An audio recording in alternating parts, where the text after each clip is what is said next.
right, we live, everybody. We live. Welcome to Battle Rap Radar Radio. I'm your host, Taylor Made. You got my prophet, you there? What's up, guys? What's going on? We got Prophet on the line. If you don't know, just let me get this out the way real quick. This is being brought to you by the BRR Network, where we're covering everything from battle rap, pro wrestling, WWE to UFC. You can catch Prophet segment on Tuesdays at 9:30. We got the wrestling show on Thursday at 9 o'clock, and we're also got the UFC show as well, 7:30, with another battle rap show Sundays today at 9:30 with my co-host Cass G, my man 1791. So we're going to get right into it, Prophet. We wanted you on the line, obviously, not only because you're down with the network, but also because you were actually in the building yesterday. So I know we've already spoke about, a lot of the battles, the outcome of the battles, and people's opinion of that, but also wanted to touch on the actual event itself.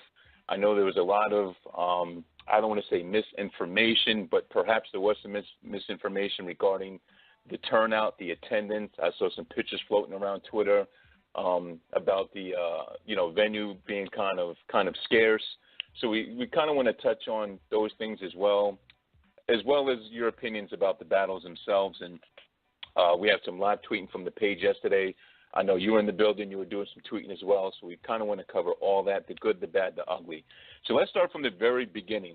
What time did you actually – I know the event was scheduled to start at 5, or at least the pay-per-view was scheduled to start at 5. I believe it started somewhere around, 6:30 to 7 if I'm right. But what time did you actually get to the event? So I got to the event at about 4:45, I want to say, maybe 5 o'clock the latest. Okay. And were the doors open? Were they advertised to open at a certain time, or were the doors open? Were you able to just walk in, or was there a line? Or? So when I pulled up, there was definitely a line. By the time I parked my car, though, everyone was already in. That was definitely a nice, smooth process, to get in, to show your ticket, to get checked in by security. Very smooth, very quick. So I can't say that there was definitely anything that I didn't like about that process. It was very nice, very efficient, very smooth, very welcoming. You saw the people outside. There were, they had the picture booth set up. There was a lot of food, a lot of drinks. It was a really, really nice, warm atmosphere when you first walked in. It was very welcoming. Yeah, and there's a lot to be said about that, because I've been on a lot of particularly URL lines where the lines are just around the corner and then around the other corner. They literally roll around like 3 New York City blocks on some of these events. And I've been to other ones where to go in the building, that process is not as efficient. And they've actually started events while people were still online just due to time constraints. But it's getting so many people into the building at one time, they'll actually just have to start the event. So I've been to a few of them where I've still actually, because I'm not one of these people who actually show up on the line early. If I see an event to start at doors open at 4, I may show up around 5:30, because I know the event probably won't start till about 6. So there's a lot to be said salute to them if that process is real easy, because like I said, there's been a lot of times, and I'm sure you have as well, where you're in line just forever, and it's taking forever to get in. You're wondering when the doors are going to be open. Some days it's hot, especially during the summer events, and we're just like, hey, let me get in the building to at least get a cool beverage. So the fact that there's food, and there's always been one thing about the Udubb events is that they've always had a good selection of food and drinks, and URL didn't used to have food or drinks at their events very early on, until they realized that people leaving the building and having to come back was creating an issue. You couldn't expect people to stay in the building for 8 to 10 hours on their feet with no free refreshments or something like that. So they've since kind of cleared that up.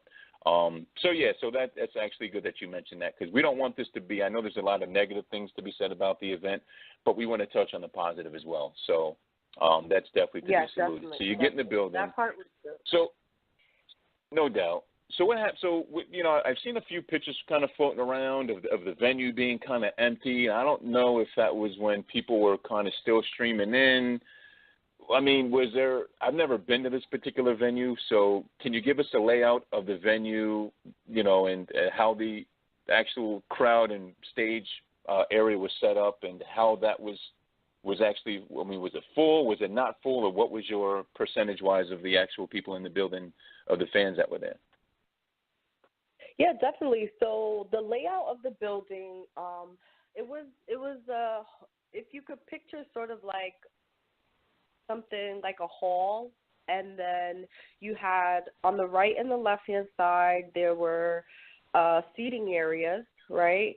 So up to a certain point you could walk to the bathroom, and then after there was like a security, you know, for I'm guessing maybe some type of VIP tickets or something along those lines on both sides. And then in the main like you know, upstage all the way towards the back of the hall was the stage. I really enjoyed that they didn't let everyone get like right up on the stage, because it wasn't a high stage usually like in Irving Plaza, where you could kind of be standing right there and you're not imposing on the artist. But what they did was there were some barricades around the stage, and then they had the champion table right in the middle. And I'm guessing for VIP they sold some type of VIP tickets where you could kind of be like on stage. I'm not 100% sure, but I didn't really see any of those people on stage. But what they did was they just pulled the barricades in on the side so that they could be a little bit closer. But as far as the crowd goes, I was super confused at the crowd because, you know, this card was just such a good card, and of course Lux being on it, it's Arce's retirement. I just really didn't understand why there weren't as many people as expected. You know what I mean? Like, it was about, like you said, it was 5, 6:30, 7 o'clock, and, you know, a majority of the people that were going to be there were there, but I kept thinking that the crowd was late. Like, I kept tweeting that all night. Like, I've never been to an event where the crowd is late, but that was just the crowd, you know. So it was definitely an intimate crowd, nothing too big. You know, someone asked me yesterday, I think it was maybe about 50 to 75 people, give or take, you know, without, like, counting the battlers and then, you know, the battlers crew and all that kind of stuff. But it was just a little bit confusing because, like, you know, Arce is from Jersey. This is his retirement, so I just didn't understand why Jersey didn't show up more. But, you know, it happens. I don't know if maybe the venue was a little bit too far for, like, you know, the inner city crew, like, that shows up to the URL events and the other PGs and stuff. But, yeah, I would say maybe about, like, 50 to 75 people overall. Wow. Now, I think there's a lot to be said about that, because usually when you have an event, and I'll just point out, like, URL, or even I've been to RBE events, I mean, pretty much any league event that I've been to, it's always been the opposite, where the crowd is waiting for the venue to start, or they're waiting for the actual, you know, people to start, or, you know, like I said, so the fact that people were there and you're kind of still waiting for to see when the crowd was going to show up, you're right, sounds a little weird to me. I haven't really seen that too much. I mean, usually the venue is, you know, getting packed, and the you know, the host is still waiting to get on for the event and stuff like that, and you're kind of waiting around and stuff like that. So I think there's a lot to be said about that. But the fact that the building wasn't full is very surprising to me as well, because you're right. I mean, to me, Lux and Arsenal is such a headliner. I don't see how they didn't sell out, or not even sell out, but just sell a considerable amount of tickets. I don't know what that's contributed by. Now, I want to talk about the promotion of the event. Now, mind you, I don't follow every minuscule detail of battle rap and everything like that, but I don't know. Did you see a lot of promotion for the event? I mean, I saw a couple things here and there, but I didn't see a whole lot of promotion. Maybe I'm wrong. I mean, I'm not glued to my phone every second of the day. I mean, what sense do you get of that? Was it a lack of promotion, or I know they had the Lux and Arsenal, kind of like the all-access sort of episodes that I think are really dope. But as far as the other card, I didn't even see a promo for, like, Head Ice. Maybe I'm wrong. Did you see any of this going on, or am I mistaken? I don't think there was too much promotion. I think by the time those like 24/7 access kind of things dropped, it was a little bit too close to the battle. And like, one thing that I did enjoy is that I was getting a lot of emails. I've never really gotten emails that much to my personal email, and that's one of the things that kept me on it to get my ticket, is that I kept getting the "you are invited to the Udubb," blah, blah, blah, blah, blah. Like, I must have got one, like, almost every day, probably, like, a week before the battle, and then I was definitely getting them, like, I want to say maybe once every 2 weeks, like maybe a month back. So that I really did appreciate. But once I think if you were in the building and you got to see all the battles, I think that's a lot why there wasn't too much promo, because I think Ars already knew that there was going to be a lot of funny shit that was going on that he really either couldn't control or was out of his control, whatever. So I think that's why maybe he was a little bit lax with the promo, because although the card was supposed to be so spectacular, obviously it didn't always turn out that way, and it was just a lot, I think, logistics that he couldn't control. So he maybe pulled back a little bit on the promo just to kind of let. I think the only thing he could really live off of that night was the Lux and him hype. You know what I mean? Yeah. Wow. Now Rex obviously didn't show up yesterday. Did it become apparent to you at any point, like Rex wasn't there? Like, did you notice, like, was there kind of grumblings around the crowd about how Rex didn't show there? Did you personally notice that Rex wasn't there, or that Head Ice? I mean, obviously Head Ice wouldn't have showed up. Was Head Ice there yesterday or no? Oh no, yeah, well he couldn't have been. He had something personal come up. He said, right? So. Yeah, so something that I really enjoyed about this venue, too, because in other battle events that I've been to, you can't really tell when the battlers are in the building or not. But in this motherfucker, you knew who was there and who wasn't. And that is one thing that I absolutely fucking love, because I saw every fucking body who walked in, when they walked in, what time they walked in. Every little thing, you peeped it. So Ice never was there. He was never in the building. I saw when Shine showed up. He wasn't there initially, but then he was there a little bit later. Lux definitely didn't show up probably till, I don't even know, maybe like 5 seconds before he was supposed to battle, but that's normal Lux shit. Right. But, yeah, it was a lot of people. Rex, you never saw him, so it was a lot of people that just didn't show up that I think was pretty interesting, and a lot of people talking a whole bunch of shit that's just pretty interesting, because it's like this was not a hard event to get to. So where were y'all? Like, where were you And guys? This is only 5 battles. It's not like you're coordinating. It's not like a double impact where you have like 5 or 6 battles, 2 on each. There's a lot of battlers involved with that. Logistically, it's a lot tougher to coordinate, 20 battlers versus here where you have 5 battles, one of which really didn't go down. And then you have like, Rex didn't go down, and of course, Rex didn't show up. But trying to coordinate just a handful of people is like, to me, I just find that very interesting. Like, you're signed to a contract, and it's just tough logistically, it seems like, to get some of these people together at one time.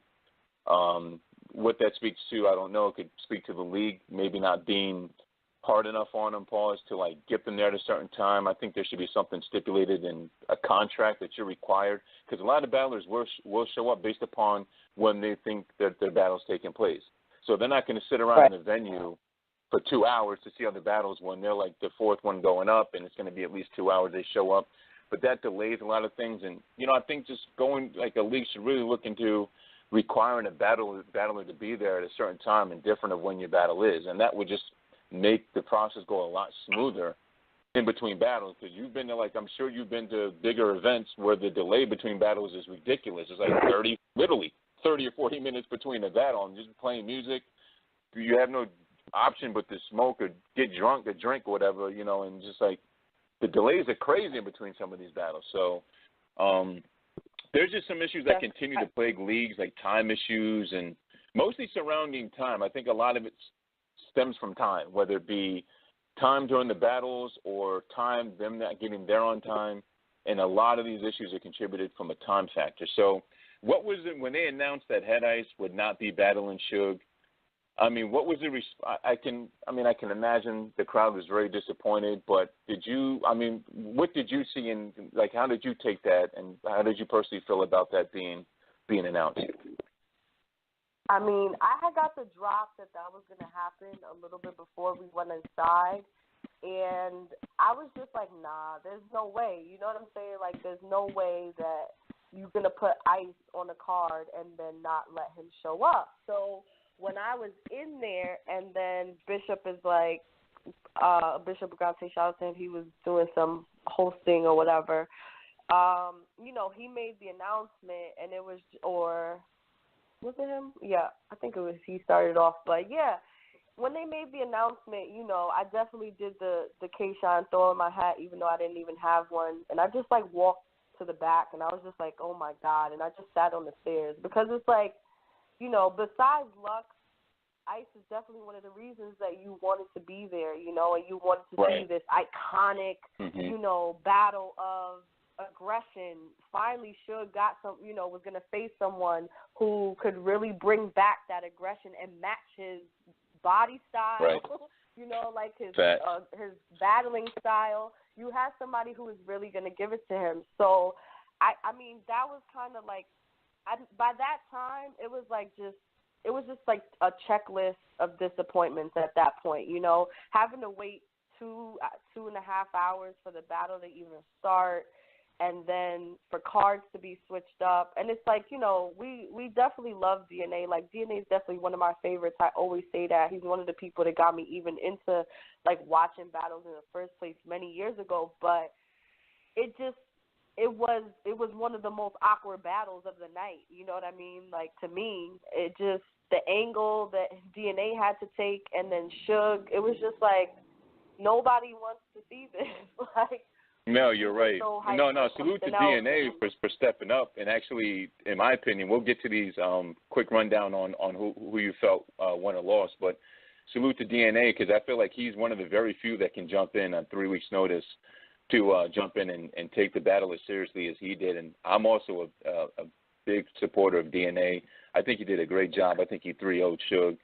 So there's a lot to be said about that. And I think Suge was also disappointed that he didn't have Head Ice, because, like you said, that was a battle that I believe that was second on the card of people wanting to see behind Arsenal, and Lux obviously was probably Suge and Head Ice. So, but I also want to talk about, because now there's this. Blows me off. Like, if he knew that 3 weeks ago, why didn't 3 weeks ago he drop an announcement like, this is not going to happen? You know what I mean? That's what kind of threw me off.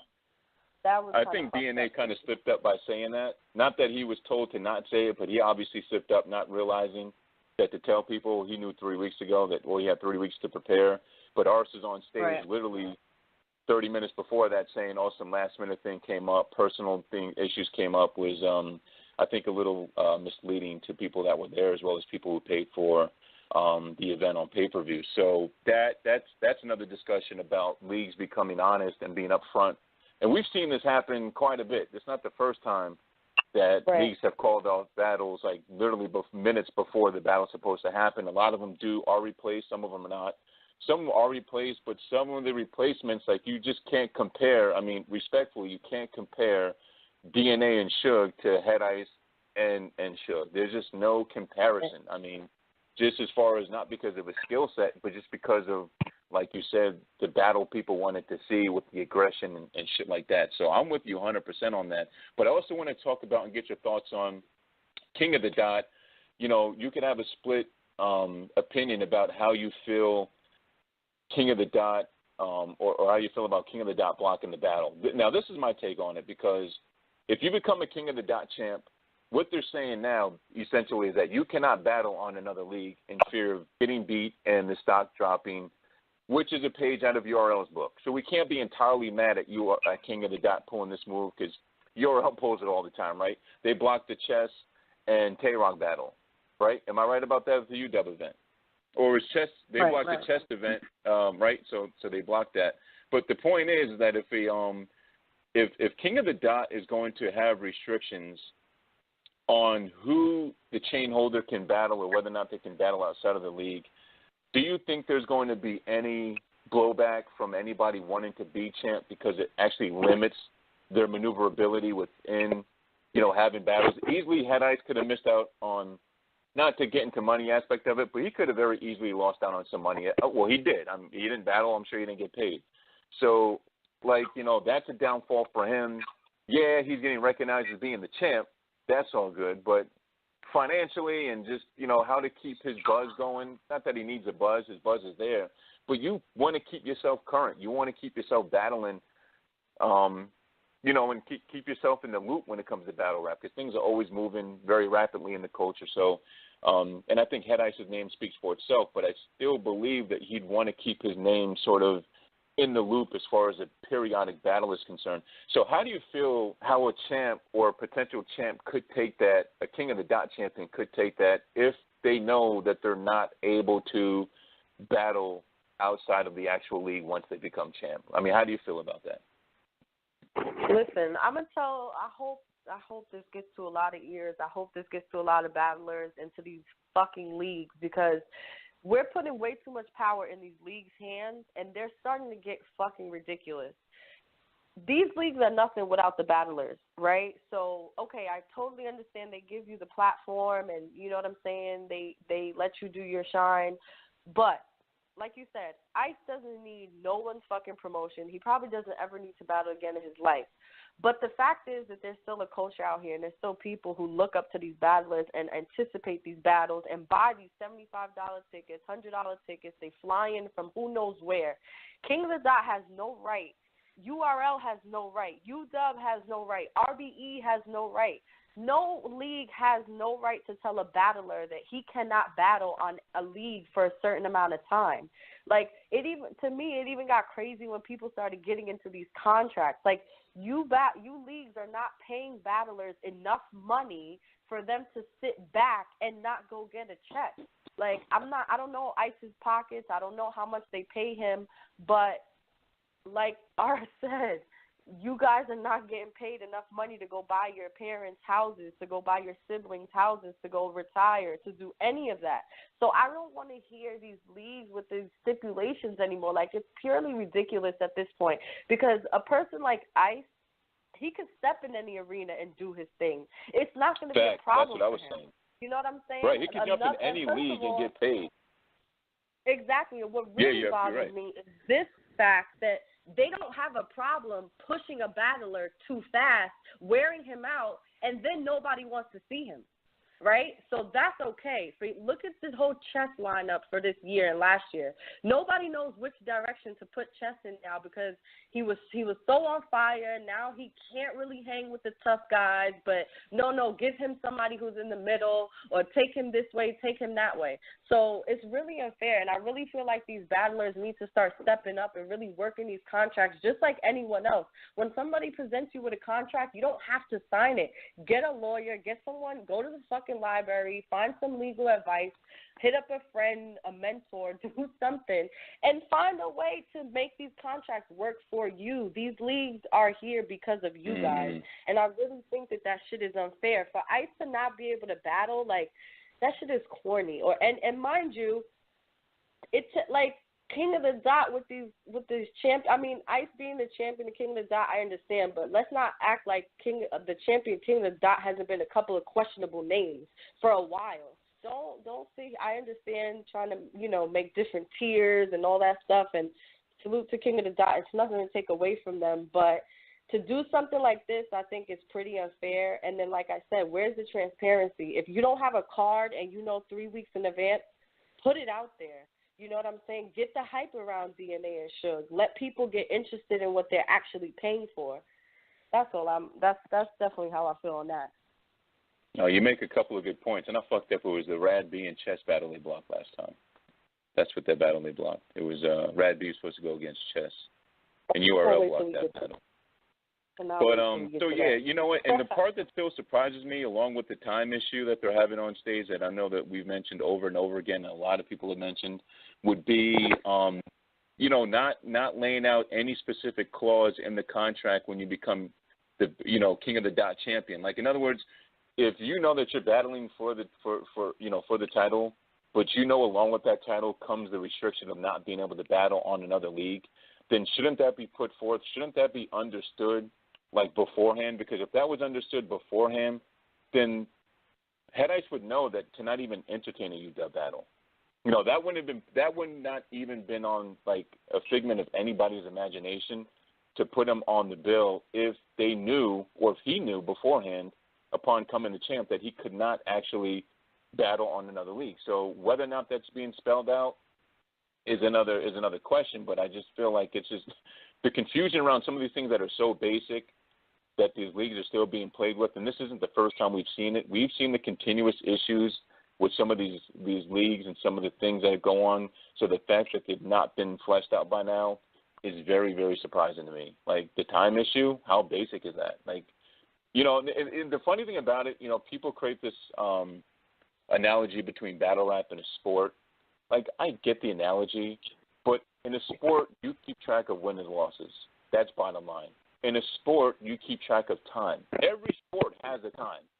Boxing has a time. Sport that you have, there's like a time where there's a set limit of, you know, there's a set limit of objective that you have to reach or whatever the case may be to call it a time. Like baseball, you got to get 3 fucking outs for, you know, whatever. I don't watch sports, but you get what I'm saying? Like in football, there's a certain time in the quarter. In basketball, there's a certain. If you want to talk about being a sport, well, you got to treat it like a fucking sport. You just cannot have these open-ended sort of arrangements. Once you get on stage and Red's looking crazy, I get why he's complaining, but at the same time, it's taking momentum away from the battle.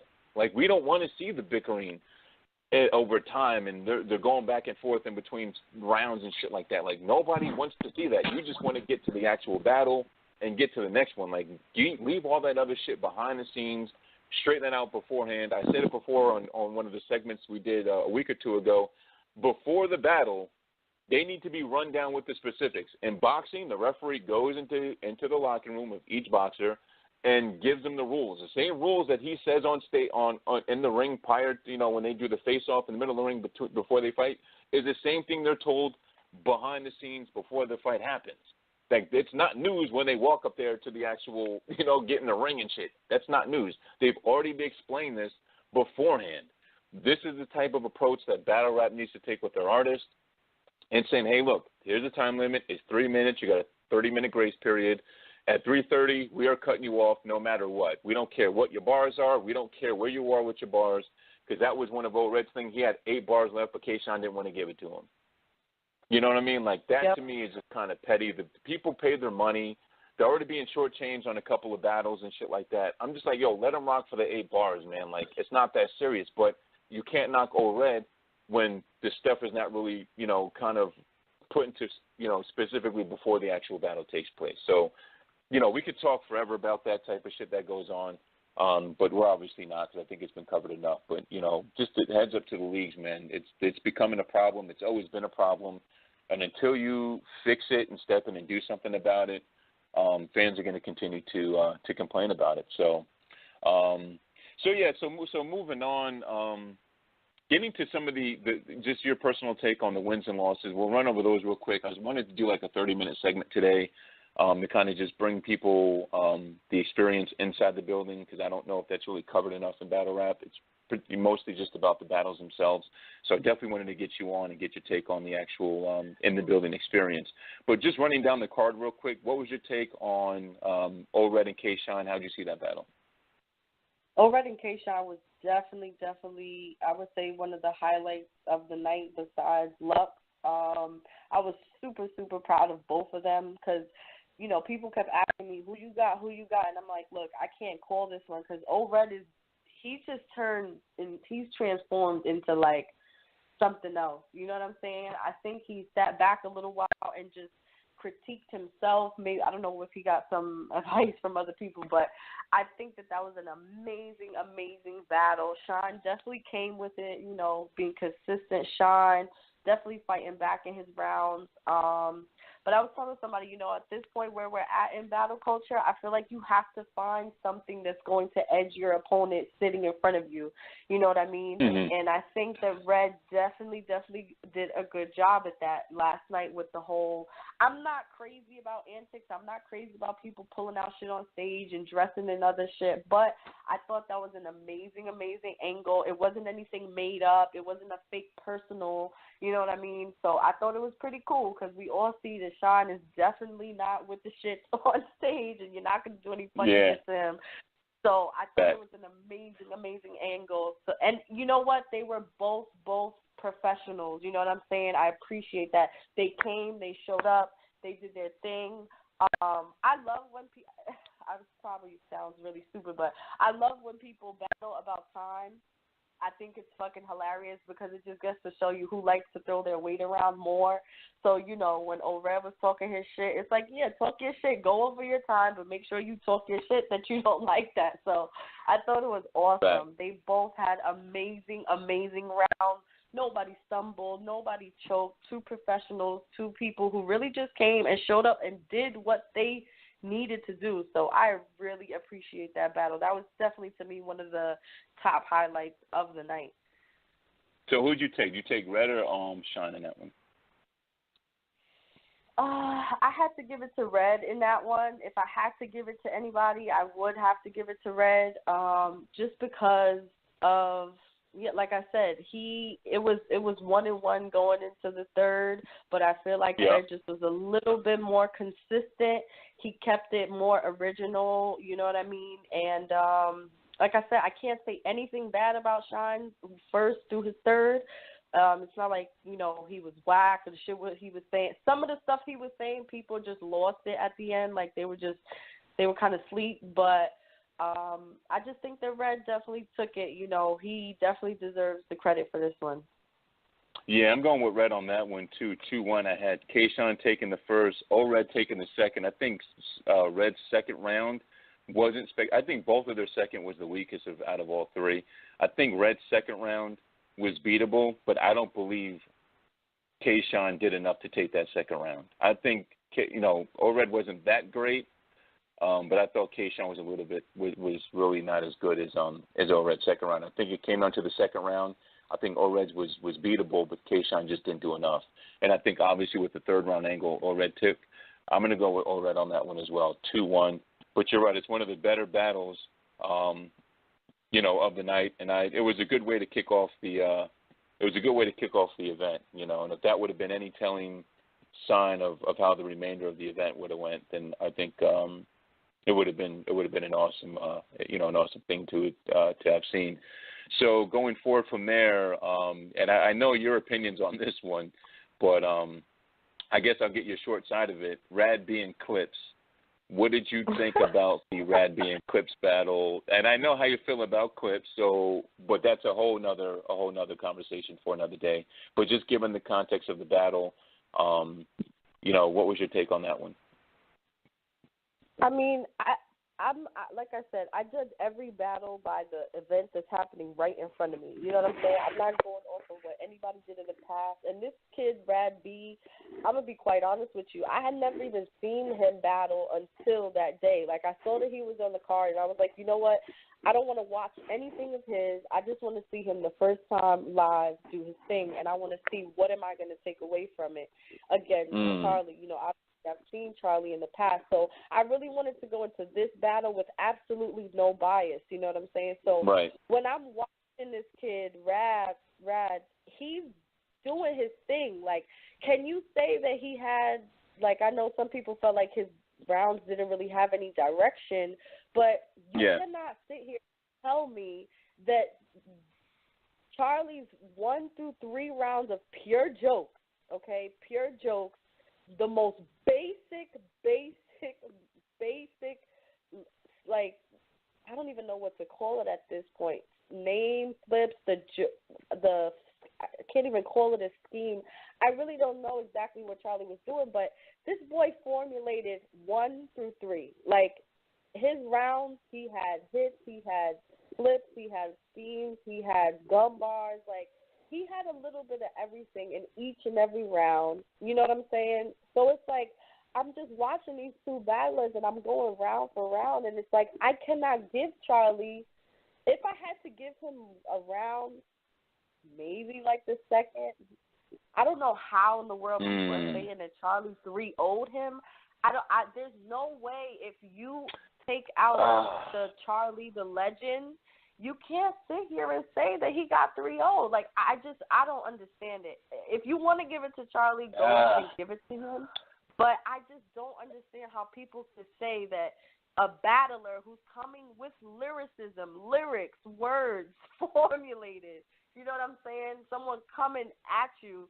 You know, he didn't choke, he didn't miss a beat, he did nothing. Did he? Yeah. Was he a little bit all over the place? Maybe. You know what I'm saying? That's what it is. I don't think his bars were direct enough. Like I think he's a dope. I think he's a dope spitter, and I think he's got some potential.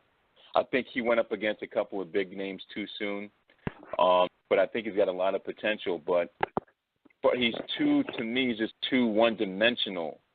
And that may come with a little, he may improve on that with some maturation, of course, as he goes along. But to me, if he's going to be recognized in the bigger scheme of battle rap, he's going to have to be more one-dimensional than just, I get it, he knows how to spit. Like, I agree. His first was flawless to me.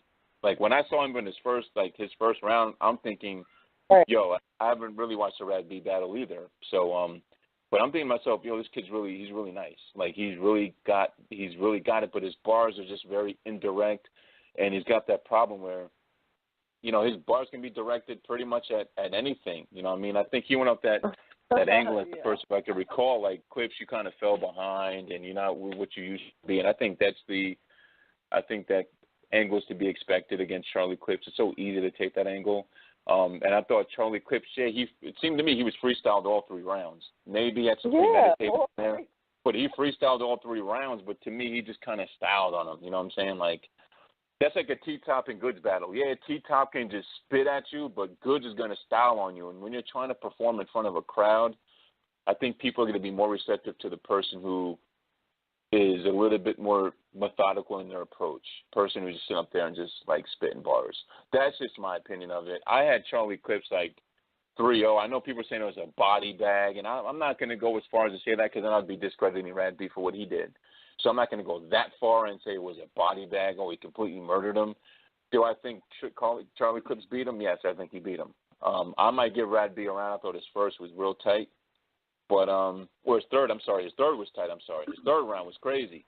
But I gotta go with Charlie Clips, and we can agree to disagree. But maybe I'll watch it again and I'll change my opinion on camera. But I'm going with Clips. 2-1. I'll give Rad B the third.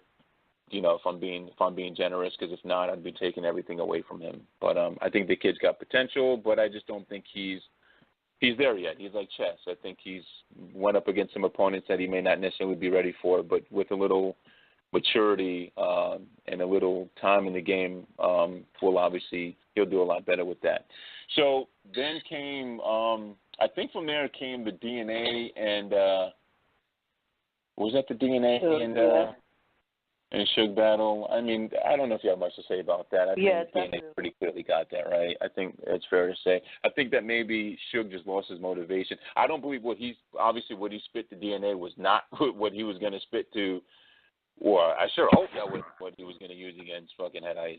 So I just think he was a little disappointed and maybe just didn't take that battle as seriously for obvious reasons, and I can't really knock him for that. I think he was really looking forward to the Head Ice battle.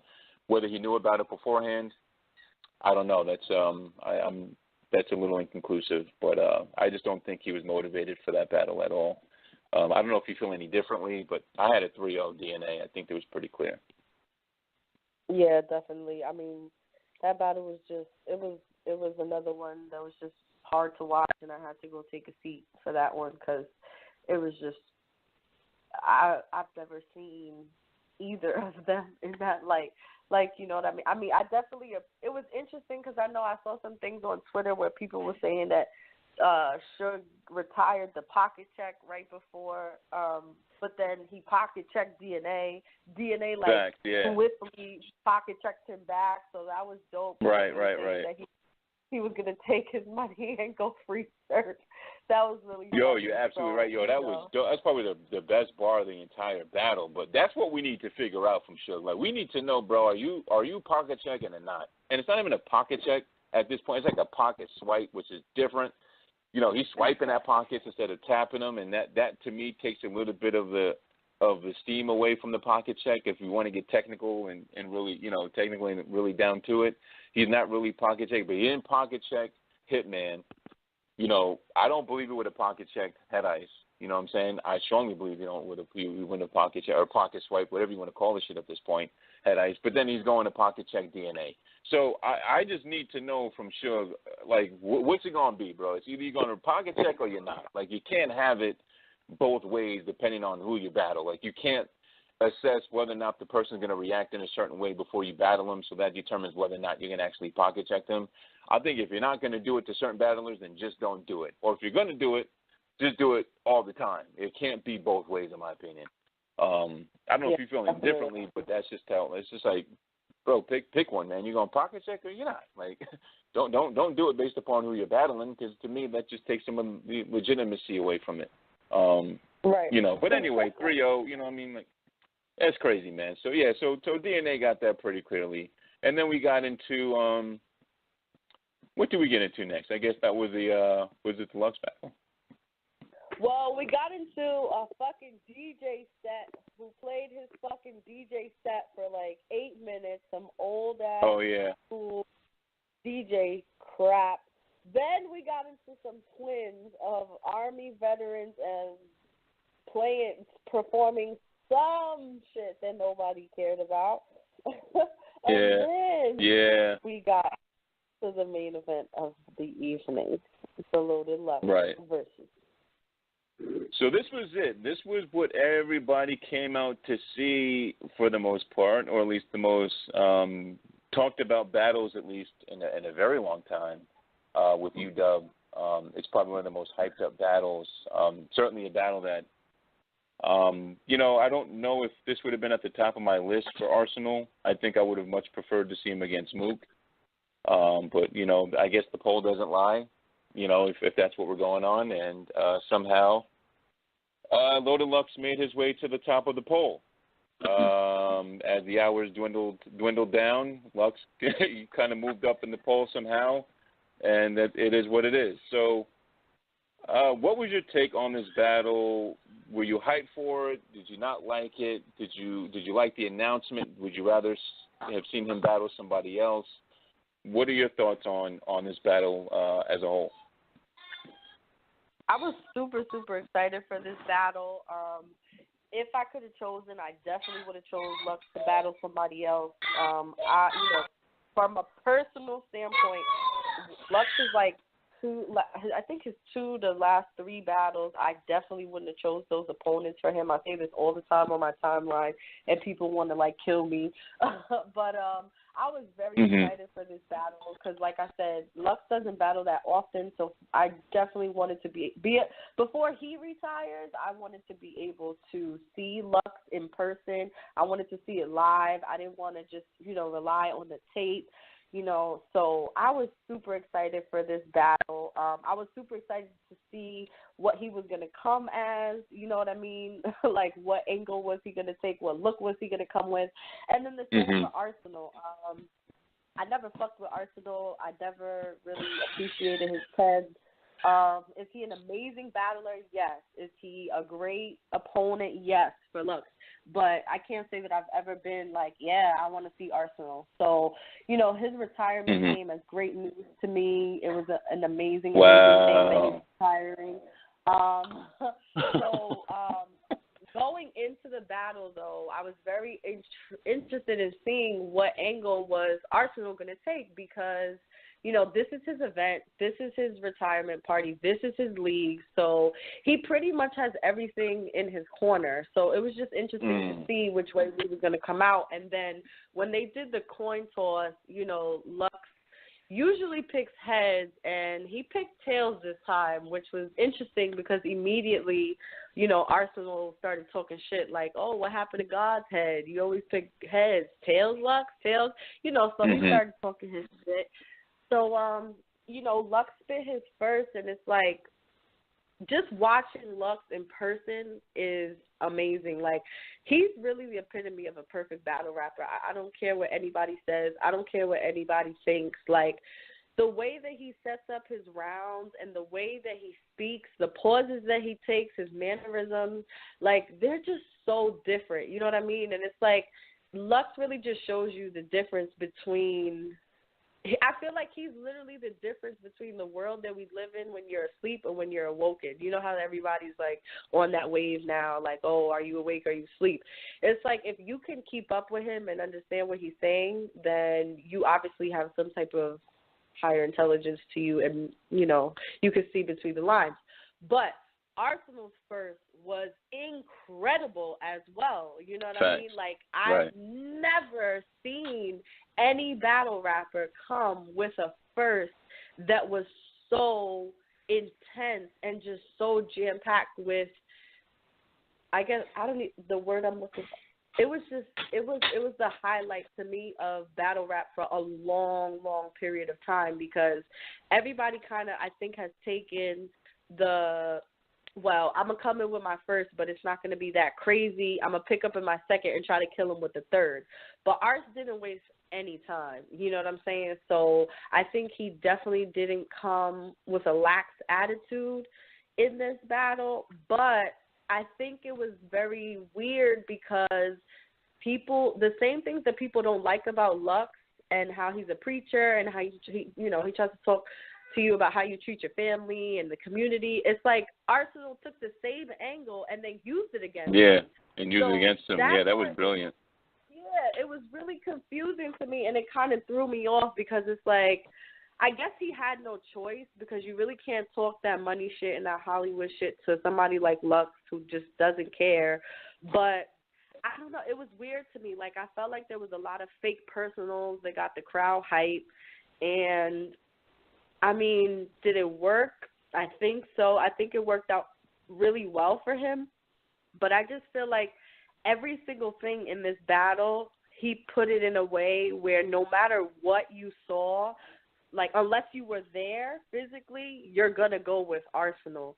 Like, I really feel like he literally laid all his cards in a perfect way so that, like, Lux, unless it was Lux, you know what I mean? Like, just because it's Lux that he can hang with the best of them, nobody else would have been able to stand in front of those kind of rounds that Arsenal came with. Those rounds would have killed and demolished anybody unless it was Lux, I feel like. But that's the only part I didn't appreciate, you know, even with him saying the stuff about organic, you know what I mean? Like, once you put two and two together, like I said, if you knew 3 weeks ago and, like, the way he was exposing people and the shit that he was saying, and then you talking about Lux is a crackhead or a cokehead or whatever the hell it is. I love that rebuttal line that Lux said when he was like, I touch my nose, they think it's coke. Like, I thought that was awesome. You know what I mean? He definitely addressed that. But I think it just, like, this battle, like I said, it depends on how long you've been watching battle rap, and it depends on the battle rap style that you're interested in. You know what I'm saying? Arsenal has millions and millions of views, but I can't sit here and say that it's because of his pen and because of how lyrical he is. He's just the disrespectful one. He's a bully, and people are always going to watch more violent and corny shit than real shit. You know what I mean? Like, nobody wants to hear the lyrical content no more, but I think it was an overall, you know, it was his retirement. So I think he went out with a bang, and he definitely did his thing. So, like I said, me personally, I gave it to Lux, but I can't say that Lux 3-0'd him. You know, definitely 2-1 Lux, but I think it was an amazing way to go out. I just hope that he stays retired and I don't have to see him anymore. Wow. Yeah, no, you know what? I think, you know, a lot of times when a battler tries to take somebody else's approach and use it against them, it doesn't always work. We saw Solomon do it, you know, last week, 2 weeks ago against Arsenal. It fell flat. And this week, you know, this time around, we're seeing Arsenal take kind of your dad, you know, your pop's approach, if you will, and use it against Lux. I personally had Ars in the battle, and I think people's opinion may change when it comes out. It's one of those battles that your opinion may change when you see it on camera versus when you see it the first time. There's a lot of, and I really don't, for a battle like this, I saw it once. I don't like to formulate an opinion off a battle after seeing, especially a battle like this, over one time. There's a lot of shit that you got to really see. Maybe second, even a third time around to really catch a lot of the shit that you ain't catch the first time. So I'm a bit reserved to say Arsenal 2-1, but I think the opinion may change if I see it another time or two. which I haven't had the time to do it, but I'll definitely get to it today. So I think this battle can go either way. I personally had it for Arsenal. I thought it was a brilliant performance. I think he knew what he had to do, being that this is his last battle. If this is his last battle, you know, I think that even itself remains to be seen. Like, you know what I mean? Like, he may say retire if the bag's big enough. Trust me, anybody comes out of retirement for the look at, you know, Mayweather. He retired 3 years ago, and he's coming out for a bag versus Conor McGregor. So I think, you know, just to kind of put some analogy to it, I think money talks. So I think if the bag's big enough and the opponent makes sense, I don't think this is the last we'll see of Arsenal. Listen, we're winding down on time now. I wanted to keep it to 30 minutes, but I think there was just so many different layers to this event. I think the biggest takeaway from this event that I think all leagues can learn from, or at least Udubb can learn from, is just organization, you know, and presentation. And I didn't think the pay-per-view was spectacular. I think we've been spoiled by King of the Dot production. There's levels to that. And when you're ordering the pay-per-view and you're hosting, you know, people at your house or you want to see it, I think pay-per-view speaks to a lot. Yeah, you know, the fan experience to go to an event is one thing, but you got to recognize that if you're having a pay-per-view, and this is a whole nother,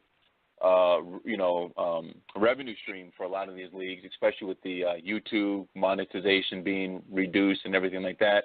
I think pay-per-view is going to become more and more prevalent in the battle rap space. We see URL doing it. Even when they were strictly opposed to it, you know, last year, you see that they've really pretty much done pay-per-view for every event, and we should expect them to probably do pay-per-view. I can't see why not. We would expect them to do pay-per-view going forward. So that all being said, if you're going to do pay-per-view, you need to invest into that particular aspect of your business model. Like, you just cannot have it where you're trying to generate money off of, a pay-per-view, and then the fucking stream is cutting out, it's glitchy, you're telling people. I didn't even watch the Lux and Arsenal till after it was uploaded in its entirety, because I refused to watch a battle like that in fragments. Like, you cannot miss 2 minutes of Lux's first and then think you're going to go back and just be able to call a winner on the battle. That just doesn't make sense, and I don't watch battles that way. If I can't watch it in its entirety, then I just don't watch it. I'm not a person to watch battles in fragments and shit like that, because for me, it just doesn't give you a full, the full picture of the battle, and especially something like that. I would never watch a battle like that. So I had to watch it afterwards. I think the fans were in some way kind of let down, and there's a major disappointment with Rap Grid with their pay-per-view. And I'm not talking down on them. I think they're great for battle rap. But if you're going to do pay-per-view, then invest in the technology that is going to make the experience that much better for people watching at home. Because right now, I'll be honest with you, I don't know if I'm inclined to spend another $30, $40. I was $30, but I'm not inclined to spend $30, $40 in another rap pay-per-view. You know what I'm saying? $30. Like, $30 is not breaking the bank. You know what I'm saying? I'm not saying minimizing it. $30 is $30. I mean, what the fuck? But you know what I'm saying? If you're going to, if anybody's going to spend money. It's getting to be too much at this point. Like, you have people at home who are not getting what they paid for. You have people showing up to battles who are not getting what they paid for. And at this point, it's becoming really unfair. You know what I'm saying? Like, I totally understand that we choose to come to these events, but for your event to start 2 hours late, you don't give us what you promised us. It's like, at what point are the crowd, you know what I mean? Like, we can't all speak for each other, but a lot of these, and that's why I appreciate these blogs and I appreciate the shows that we do and we cover, because it's like, we can't keep sitting here allowing these leagues to just do whatever they want. Like, if you're going to provide the platform, if you're going to provide the pay-per-view, definitely start giving what you say. We're not asking y'all for any extra. We know we got to stand there and we're going to be dead at the end of the night, back hurting. You just want the basics to be covered. You just want the basic shit to be like, like to be covered on that. I mean, a pay-per-view, you look at King of the Dot, their pay-per-views are fucking spectacular. And another thing we talked to, which is a whole other segment, we got literally like 3 minutes left, but I'll speak to it real quick, that if you want to have outside businesses and establishments invest in battle rap, you cannot lack the infrastructure that enables them to have confidence in your brand or in the just battle rap as a whole, because when some people may be new to battle rap and they may have seen that UW, and I'm not just calling them out, they see one thing, and that's what they base their opinion off of. Like, this organization, this is what the culture has to offer. It's more than that. So if you're going to step up in a space where you want, these outside investors and companies and businesses to be involved, and we want battle rap to grow and it's stagnant, it's not moving along, well, listen, you cannot lack the infrastructure that's going to give people confidence that they can invest in your brand and they can invest in the culture. I mean, let's just keep it, where it is. Like, you gotta invest in your own infrastructure if you're going to be able to sell this product to other people. Man, I'm talking about outside investors, people that sometimes it does take their money to have some of these bigger events take place. And I just think after this long, that's still lacking. I think the leagues need to spearhead that effort. They need to, invest in their own product and invest their own time into what they want to become great. So there's a lot to be said about that. But listen, to wind it all down, we got about 2 minutes left. Prophet, thank you very much for your time. You're obviously with the network, and I'll allow you to shout your own self out. But just to recap everything, we do have a show on tonight. There'll be a group discussion. The shit's going to be lit. 9:30, we got a UFC show tonight at 7:30 on the network. Be sure to tune into that. We got your segment with Nano, Bruce, and X, as well as you, Prophet, on Tuesdays at 9:30. And then, of course, we have Ringside Radio with my man Custom Menace and Tweak, covering anything professional wrestling related, WWE to pro wrestling. We got that covered for you on Thursday. So, Prophet, how can people get in contact with you? How can they connect with you on social media? Definitely. So, like I said, it's your girl, Queen Prophet. It's Queen Prophet _ on Twitter. Pull up on a Prophet. If you want to follow me on Instagram, it's whohigh _ as jazz, or you could type in Queen Prophet as well. Just like we said, it's Battle Rap Radar. We bring you everything that pretty much the culture is missing and that people are afraid to talk about.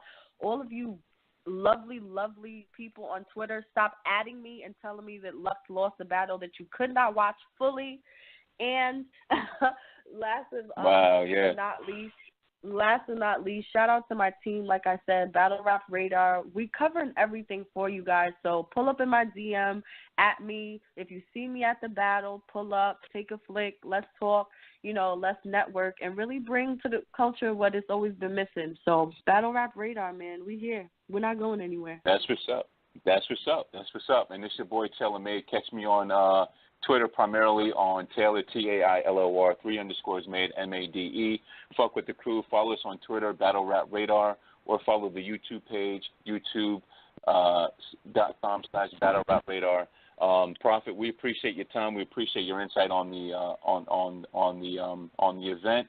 And this is Taylor Made and Prophet signing off. It's Battle Rap Radar. Get the fuck out of here. Peace.